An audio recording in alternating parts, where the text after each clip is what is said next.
have a network of people that when you travel across the United States or wherever these things are created, you can connect to other like-minded people. You're listening to the Corbett Report. Welcome, friends. James Corbett here, CorbettReport.com, and a conversation that's being recorded on the 12th of October 2016, depending what side of the dateline you happen to be residing on. Today we're going to be talking to our old friend Derek Brose, who you will remember from interview 1103 on the Corbett Report website, where we were talking about agorism and counter-economics. And today we're going to be talking about a related subject, at least how do you bring that sort of counter-economic society about? It's going to be a very interesting conversation. Of course, Derek Brose is at theconsciousresistance.com. He's also at derekbrose.contently.com. But today we're going to be talking about freedomcells.org. Derek, thank you very much for joining us on the program today. Yeah, thank you for having me back on, James. All right. Well, let's start with the obvious question for people who are new to the concept. What is a freedom cell? Our little definition we came up that's on the website is freedom cells are peer-to-peer groups organizing themselves in a decentralized manner with the collective goal of asserting the sovereignty of group members through peaceful resistance and the creation of alternative institutions. It's a mouthful, so let's break that down. Decentralized, so you have a group of ideally 8 individuals. That's the key number, and I'll get to the why of that in a moment. But 8 to 10 people or so, maybe a couple up or down. 7 to 9 is kind of the ideal. And you get together, again, decentralized, so there's no leader, there's no hierarchy or bureaucracy among this. It's just individuals coming together for common goals, what some people term as mutual aid groups. What we're doing, though, with the Freedom Cell concept is making it geared more towards the Agris idea of creating alternative institutions, because you could have a mutual aid group that gets together and maybe their main goal is teaching each other about aquaponics. And so they get together and that's their topic, and they meet every couple weeks and educate each other. And that is definitely important, and that's something that a freedom cell can choose to do.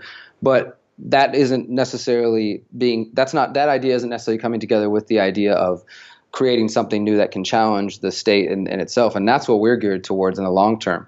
I want it to be family-friendly sounding to those who are only in the horizontal realm and who aren't talking about overthrowing the government, because that's not what we're talking about either. We're talking about competing with it and outgrowing it with something that is more free and more prosperous. And in Konkin's New Libertarian Manifesto, he talked about being able to create pockets of agoras that would appear in different areas as the state became less and less sustainable and less influential, and as people sought to do economic activity away from the taxes and all the regulations, which is the counter economy. So we're already seeing the growth of that with cryptocurrencies of a number of different kind and alternative currencies, just the interest in general with people recognizing that the state is limiting us in our exchanges and is only an interloper, a third party that is unnecessary. So the concept, though, originally stemmed from this author, Bob Podolsky. He wrote a book called Flourish, and it's about creating alternatives to government as well. And he called them octologs. He's a psychologist, and him and his partner that he wrote the book with, they basically did about 20 years of research. And they said in their research, they found that humans seem to work best in groups of 8. There's some historical references as well to back to Greece talking about the same thing. You can find different references throughout history of people talking about small groups of people working well.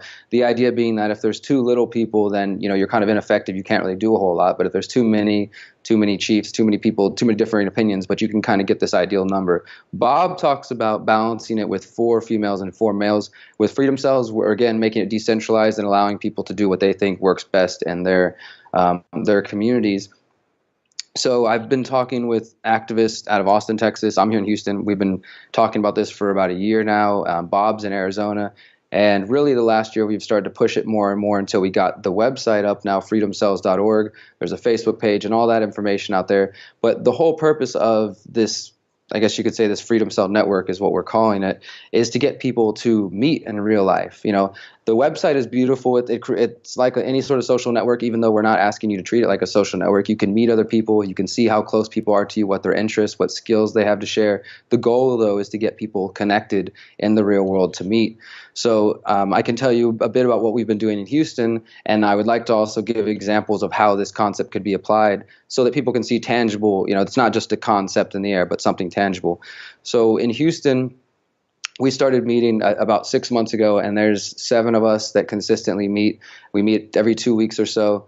And some of the ideas that we first got started with is making sure that every every member of this freedom cell has a form of encrypted communication. And of course, if we're saying anything that is absolutely sensitive, not saying it anywhere online or any on the phone or anything like that, of course, just practicing good security in general, having that be a practice of our freedom cell, making sure that everybody has 3 months worth of backup supply of food for any type of emergency, making sure we have a emergency/bug out bag for preparedness, and then teaching each other skills. So making sure everybody in the group can make a fire, know CPR, these general skills that you can do. And the idea being that the knowledge and the power isn't focused on one person, it's diffused within the group. So if somebody gets sick or hurt or leaves or whatever, you're not, oh no, there goes our guy who knows how to build fire. The rest of us are screwed. We all have that. And there's going to be certain skills that obviously some people will be better at in different areas and their interests will come into play. But generally, though, the idea is to have that group of people, your core group of people that you can count on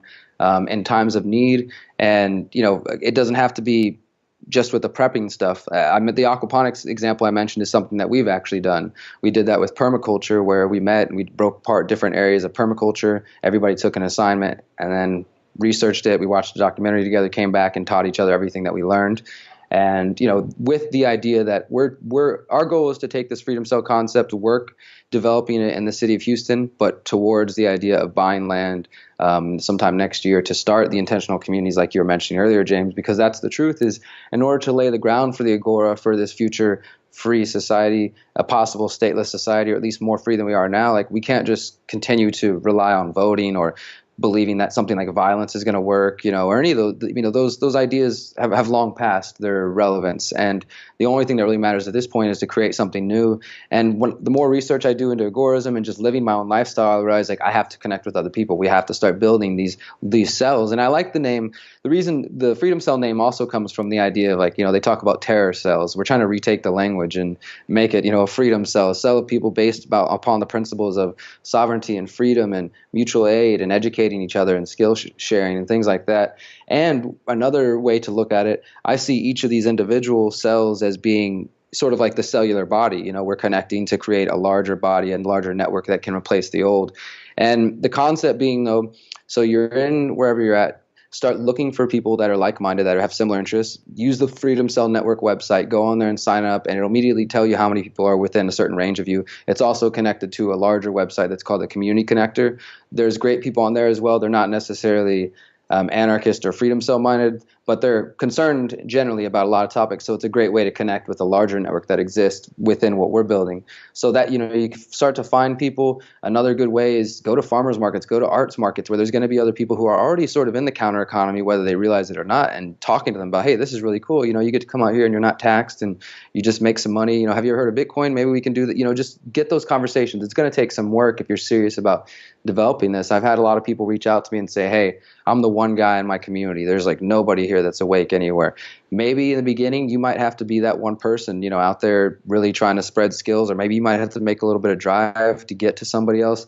But I think that the idea will grow, and as we've seen it, as we started to talk about it, I've been contacted from Australia, New Zealand, the UK, Brazil, all over the U.S., people saying, hey, we call them freedom hubs, we call them freedom centers, we call them the tribe, this and that. People who are just working on similar ideas and at the same time coming to a similar concept. And to me, it just, however you want to look at it, the idea is in the global consciousness right now. And I think maybe it's time for us to seize this idea of coming together in smaller groups that can outweigh the old. And so once you develop your group and you have your core group you don't necessarily need to wait till you get 8 either to start. We started out with just a couple of us, start with what you have, and develop from there. It's the important, even if you have one other person that you can count on in time of need, that's valuable, and it'll grow. So start with that. The idea being, though, once you have that 8 core group of people, each of those individuals could turn around and start another freedom cell. So you have the inner cadre, for example, is what my friend refers it to, and then the outer cadre. Like our main freedom cell in Houston, we're most of us are centered around the downtown area, but some of us are coming from other parts of town. And that's okay for the first one. But ideally, once we get this idea really hardened, then we want everybody to go back to their particular parts of town, their neighborhoods, and then start a freedom cell there. So then you have 8 groups of 8 to 10 people spread across the city of Houston, and then as this idea grows, before we know it, we're going to easily reach, in the thousands of numbers of people who are interested in counter economic activity, who are looking for alternatives. And then all of a sudden we have a network of people that when you travel across the United States or wherever these things are created, you can connect to other like-minded people. You can still do these economic exchanges. And I just see so much potential in the concept of it's truly unlimited, how it can be applied. I've just focused on the prepping and the skill sharing, but I've got a host of other ideas and ways that I think that it could be used. And we're really just pushing the ball out there. The website is there. It's available. It's been up for a couple months, but we're really starting to push it now with this interview, actually. And hoping that last time when I did the interview with you, James, I got a great response from people. I have tons of contacts came from that interview, and I'm very grateful for that. People asking me more questions about agorism or how they could get involved, or just tons of things. And this is the tool. So I hope all those people who have seen that video will go further and check out the Freedom Cell Network website and do some digging for themselves, see what concepts they find. We've already got different cells created on there, and there's a bunch of videos that I've done, 10 tips for building a freedom cell. There's an introduction to the website that shows you how to use it and everything, and plenty of other ideas on there. So we're really just at that point now where, it looks like we just got a new sign up in Spain. So see, it's happening everywhere, and it's awesome to see that happen, and I hope that more people will take an interest. If you want, I can also give more examples of how it can be used. I certainly do, but maybe sure. I can ask a question first, because you don't have to sell me on the concept. I already agree that this is important and that we have to start doing this if we have any chance whatsoever of outgrowing the state. But for me, out in rural Western Japan, it's extremely difficult to find like-minded people. Is there any value to starting a freedom cell, or at least getting contacts in the virtual space that could then become a intentional community later down the road? I do think so, because even if the only thing you can do at the moment is to connect through other people through the website, because like I said, we're trying to emphasize, don't just treat this like another social network that you sign up for and visit every now and then. Like, use this specifically as a way to meet people. The great thing is when you sign up, there's things like you can say, I'm offering 10 barrels of apples. Maybe you're growing your own food. You can offer things to other people. They can connect, and really it'll facilitate all kinds of exchanges without third-party involvement. And if that's as far as you can do right now, is just, you create a freedom cell virtually from wherever you are and look for others, maybe still engage with others in other places and learn and watch their progress. That, I think, would still be helpful in the end, and like you said, maybe down the line that evolves towards something like an actual intentional community. Because I'm constantly being contacted by people. Just recently, I got a message from a lady somewhere here in Texas who said she's got, 20 something acres, just basically sitting still waiting for a freedom cell to come take advantage of it because she's alone out there. And, so there's a lot of opportunities like that. And I think if we just stay in the conversation with each other, this network will grow, and the opportunities for actually building the real world freedom cells will come along with that. All right, then give us a tactile sense of what your group does and how it functions. Sure. So this is a really exciting time to be talking to you, because just this past weekend, myself and two other friends of mine who are other activists involved with the Houston Freethinkers community that I helped launch in 2010, we just recently got a house now that we're using as a staging ground to develop the Freedom Cell concept. It's called the Freethinker House. It's our community space that we use for meetings and screenings, all kinds of events. It's a big property. We've got a good amount of land here, and the landlord has basically said, hey, do whatever you want, front yard gardens, backyard gardens, whatever. So this past weekend, we had a crew of people come out, volunteers from the community, and we started to build our community garden here. And we're basically going to take the Freedom Cell concept and use this as the staging ground to show people this is what we can do. We're going to track each of our individual progress. Like, one of my roommates is still working a 50 to 60 hour a week job that he hates, but he's trying to get off the banks. He's trying to get out of that system. We're going to document his progress, my progress, each of us, and showing the house how people can, with a limited amount of space, not only can grow food, we're going to brew our own kombucha, just come up with all kinds of different ideas for counter-economic activity that can allow us to have more independence in our lives. So I'm really excited about that. For anybody who wants to check that, we just put up a Facebook page. I'll send you these links, James. But the Freethinker House on Facebook we're basically going to be doing 10 to 15 minute weekly updates of this is what we're working on this week. This is how to show people that this is possible in all different circumstances. We're not all in the same circumstance, definitely. And we want to use that as a space to show that. So if anybody's interested in supporting that, you can check us there. And a lot of these ideas here that I'm about to share with you are coming through what we're doing in this house. The last book that I'm working on for the Conscious Resistance series is going to be all about how to build these intentional communities. And everything we're working on now, literally, we're just developing the concept. Everything we share and learn over the next 6 months to a year will go into that book and will be shared as hopefully just a handbook on here's how to create conscious agoras and using freedom cells and growing it. And again, back to it being a cultural movement, I think that before we can actually change the economics, we can still do economic exchanges, but if the mindset that this is a necessary action in order to move past the state towards more freedom, if that groundwork hasn't been laid, then it's just essentially, okay, we're doing economic exchanges outside the state, but there's no movement behind it. There's no philosophy behind it. There's no thought behind it.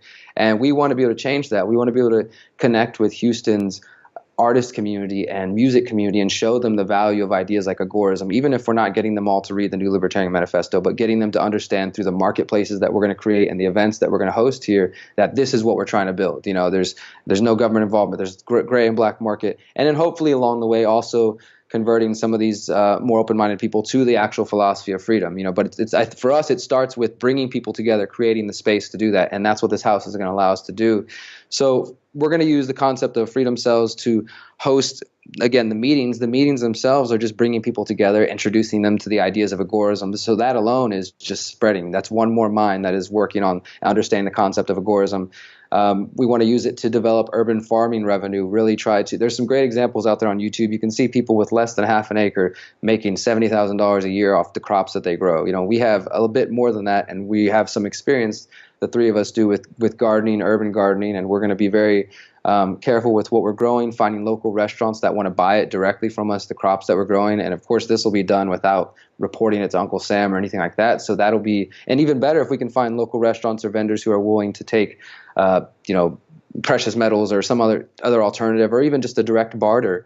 We're excited to do that as well. So urban farming is definitely going to be play a big role in how we develop the freedom cell concept here. And again, as I mentioned, the artist and music community, we plan to take the food that we're growing here and have like pop-up restaurants like in the house, and basically invite people to come out and hear some music and check this out. And again, let them know everything here was grown in our backyard without any regulation, without any licenses, without any interference, and basically just using all of our actions, getting involved in the culture itself to propagate the message of agorism and freedom cells.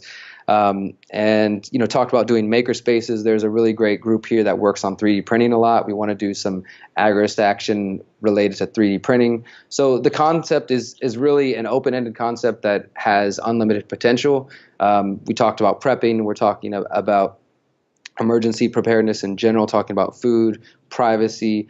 One other aspect of it that I think will come down the line, and this is usually not the first thing I lead with when explaining freedom cells to people, because some people are, you have to you sell them on the horizontal methods, the community gardening and such. But I do believe it will also become a valuable tool for us defending ourselves against violent agents of the state, whether that's police officers, IRS agents, CPS agents who want to come steal your kids because you're using kratom or cannabis, or because they don't you don't want to vaccinate your kids, or whatever it may be.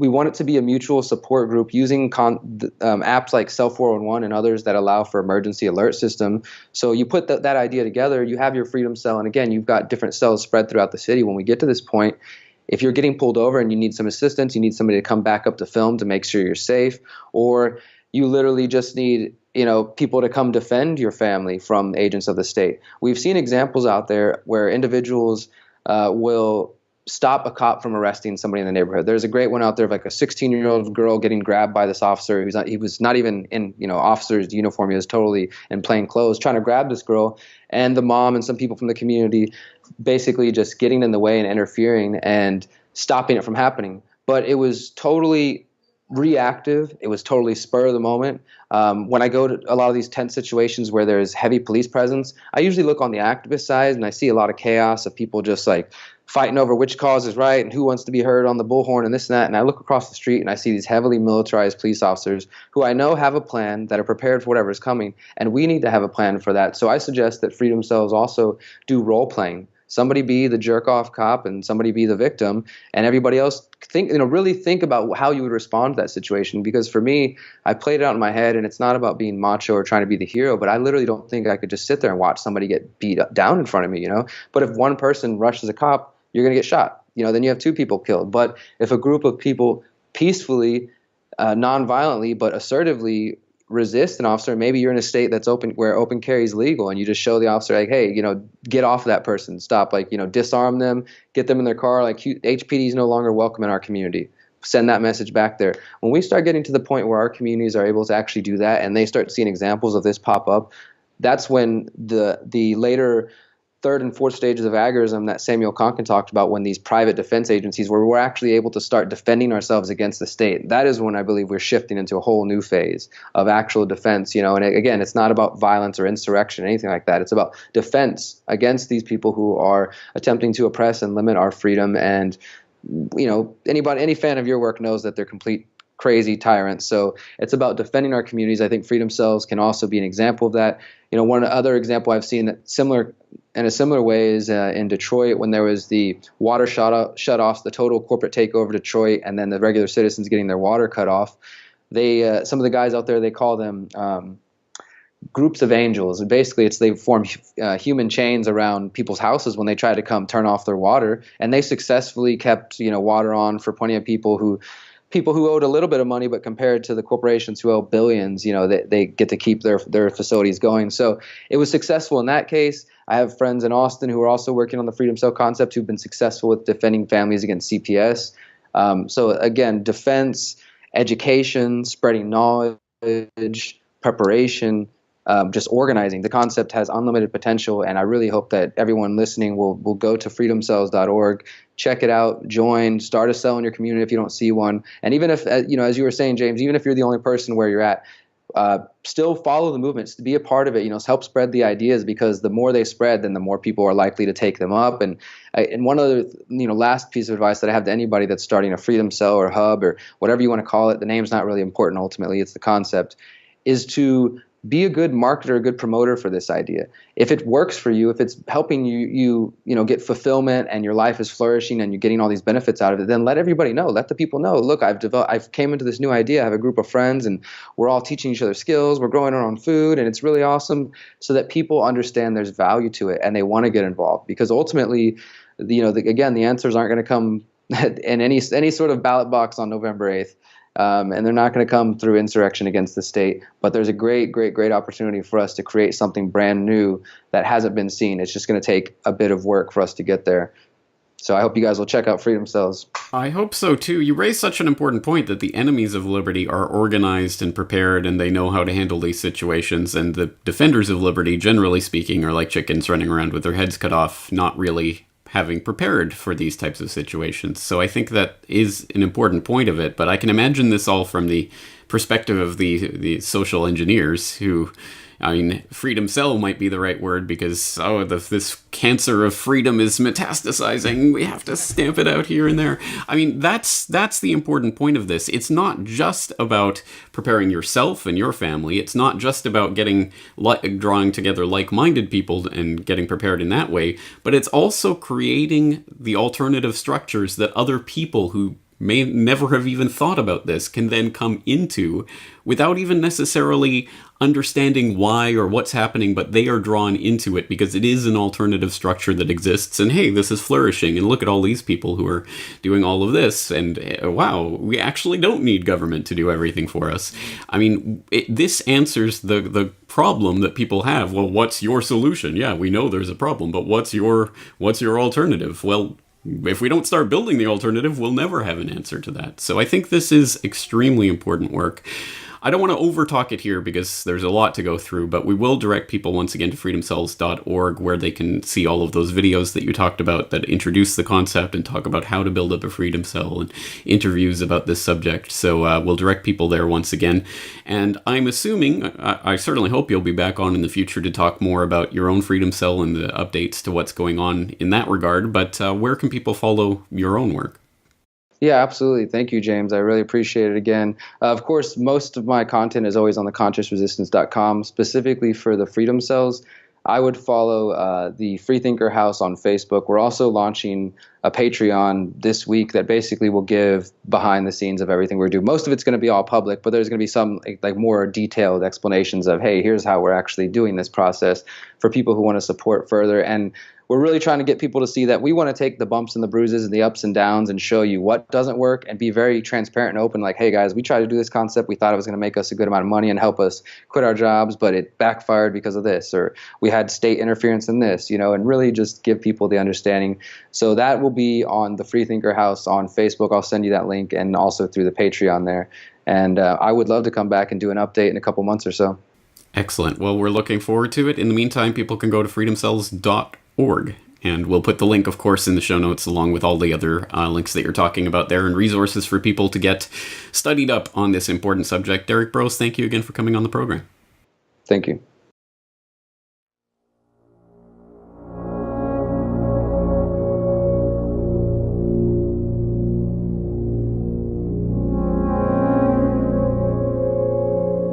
The Federal Reserve, the heart of the American banking system.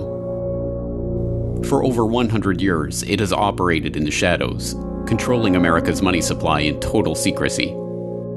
So all that information is available in our commercial paper program. And who got the money? Hundreds and hundreds of banks. Any bank that has access to the U.S. Federal Reserve's discount. Tell us who they are.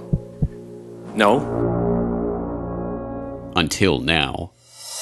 100 years ago, in 1913, the Fed was created. Fractional reserve banking. The legal authority to do it. Takeover of monetary policy. Are conducted by the Federal Reserve banks. They are banks. There is no other agency of government which can overrule actions that we take. Century of Enslavement, the history of the Federal Reserve.